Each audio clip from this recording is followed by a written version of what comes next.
राज ठाकरे का एक स्टेटमेंट आया कि जो भी मराठी नहीं बोलता हो उसके कान के नीचे बजाओ, इसको आप राज ठाकरे के पिताजी का ये देश नहीं है, ठीक है ना। ये सब लुम्पन एलिमेंट है, बॉम्बे में अपने घर में बैठकर बाघ बन रहे हैं। ये उनके संस्कार को दिखाता है, उनकी बेवकूफ़ी को दिखाता है। अपने घर में बैठकर किसी दूसरे को, गरीब को, कोई वहाँ काम करने गया है उसको दो थप्पड़ मारते हो, ये कोई बहादुरी नहीं है। कुछ नहीं होगा, दोनों भाई आ जाए, चार भाई आ जाए, उससे कुछ नहीं होगा।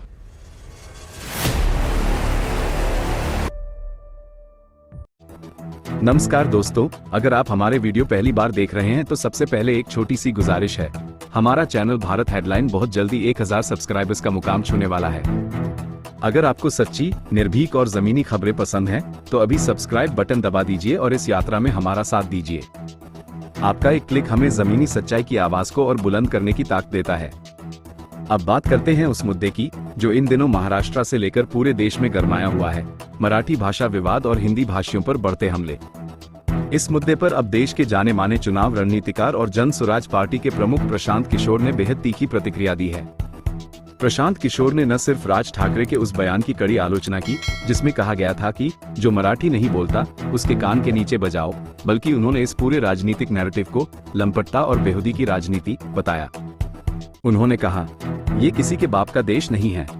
अपने घर में बैठकर कोई गरीब आदमी जो 2 वक्त की रोटी कमाने मुंबई आता है, उसे थप्पड़ मारना कोई बहादुरी नहीं है। ये सिर्फ आपकी गिरी हुई सोच को दिखाता है, आपके संस्कारों को नहीं। पीके ने आगे कहा कि राज ठाकरे और उद्धव ठाकरे दोनों आज एक साथ आ रहे हैं, लेकिन इससे क्या होगा? 2 भाई आ जाएं या 4 भाई, इससे कुछ नहीं होगा। ये वही लोग हैं जो पहले साथ नहीं थे और अब जब बीएमसी चुनाव सामने हैं, तो मराठी अस्मिता के नाम पर गरीब हिंदी भाषी लोगों पर हमला कर रहे हैं। प्रशांत किशोर ने भाजपा, कांग्रेस और शिवसेना सभी पर निशाना साधते हुए कहा, अगर इन लोगों को बिहारियों से इतनी दिक्कत है तो ये लोग हमसे मदद मांगने क्यों आए थे? हम भी बिहारी हैं, लेकिन मराठी बोलते हैं। क्या तब हमारा बिहारी होना मुद्दा नहीं था? उन्होंने तेजस्वी यादव से भी सीधा सवाल किया, क्या आप इस पर चुप रहेंगे? आप लोग उन्हीं उद्धव ठाकरे के साथ बैठकर चाय पीते हैं, राहुल गांधी भी उन्हीं के साथ हैं, लेकिन जब बात बिहारियों की आती है तो सभी चुप हो जाते हैं। क्या सिर्फ सत्ता ही सब कुछ है? पीके ने साफ कहा कि उन्होंने 2020 में शिवसेना को समर्थन देने से पहले आश्वासन लिया था कि महाराष्ट्र में किसी हिंदी भाषी के साथ कोई भेदभाव, मारपीट या अपशब्द नहीं होंगे, और 2020 से लेकर अब तक कोई ऐसी घटना नहीं हुई थी। लेकिन अब दोबारा ये सब शुरू हो रहा है क्योंकि चुनाव आ रहे हैं। उन्होंने चेताया, अगर कोई धर्म सिखाता है तो वो यह नहीं सिखाता कि अपने से कमजोर को मारो। अगर दम है तो किसी मजबूत से भिड़ो। गरीब बिहारी मजदूरों पर हमला करना धर्म नहीं, बदमाशी है। उन्होंने 2 टूक कहा, ये जो भाषा के नाम पर जहर फैलाया जा रहा है वो ना तो राजनीति है, ना ही धर्म। ये सिर्फ सत्ता की कुर्सी के लिए किया जा रहा नाटक है और जनता इसे समझ रही है। क्या ठाकरे बंधुओं का ये गठबंधन हिंदी भाषियों की कीमत पर चुनावी समीकरण साधने का प्रयास है? क्या मराठी अस्मिता की बात कहकर बिहारियों को टारगेट करना राजनीतिक पाखंड नहीं है? इन सवालों के जवाब आने अभी बाकी हैं। लेकिन प्रशांत किशोर ने अपने तीखे शब्दों से सियासत के इस घमंड को जरूर झकझोर दिया है। आप इस मुद्दे पर क्या सोचते हैं? क्या पीके की बात सही है? क्या भाषा और क्षेत्र के नाम पर हिंसा को जायज ठहराया जा सकता है? कमेंट में अपनी राय जरूर दें, हर कमेंट का जवाब दिया जाएगा। और जाते जाते इस वीडियो को अंत तक जरूर देखें ताकि आप हर पहलू को समझ सकें। भारत हेडलाइन, जहां खबर सिर्फ खबर नहीं होती, जिम्मेदारी होती है। राज ठाकरे का एक स्टेटमेंट आया कि जो भी मराठी नहीं बोलता हो उसके कान के नीचे बजाओ, इसको आप राज ठाकरे के पिताजी का ये देश नहीं है, ठीक है ना।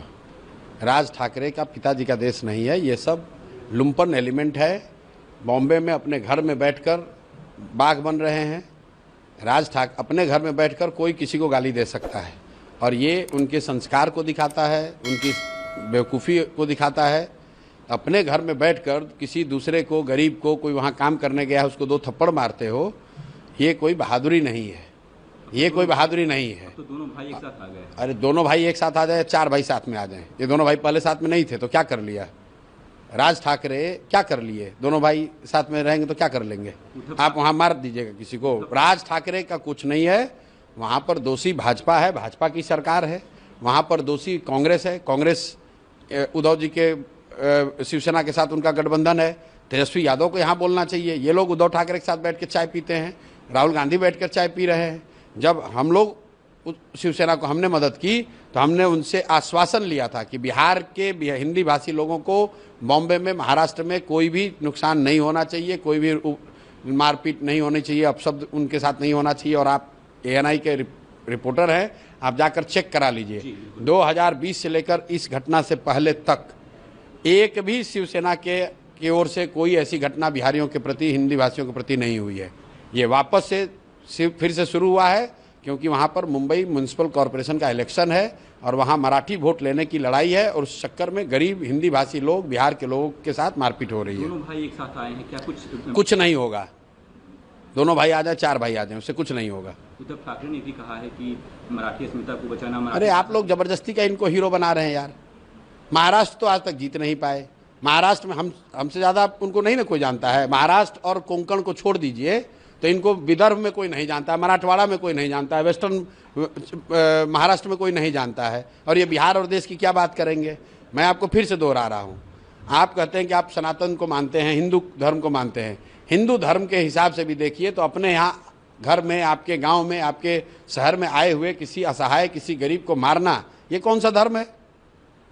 अरे तुम्हारा दम है तो जो मजबूत लोग हैं उनसे लड़ो भाई। अगर तुम्हें बिहार के लोगों से इतनी दिक्कत है तो हमसे काहे मदद मांगने आए थे। जाके देखिए फोटो, हमसे मदद मांगने आए थे कि नहीं। हम मराठी बोलते हैं, हमसे काहे मदद मांगने आए थे, हम भी तो बिहार के ही हैं। ये यही धर्म सिखाता है। किसी अपने से कमजोर व्यक्ति पर अत्याचार करना, ये ना धर्म है ना राजनीति है, ये सिर्फ बदमाशी है। अगर आपको हमारे चैनल की वीडियो पसंद आई हो तो उसे लाइक, शेयर और सब्सक्राइब करना न भूलें। वीडियो को अंत तक देखने के लिए आपका धन्यवाद।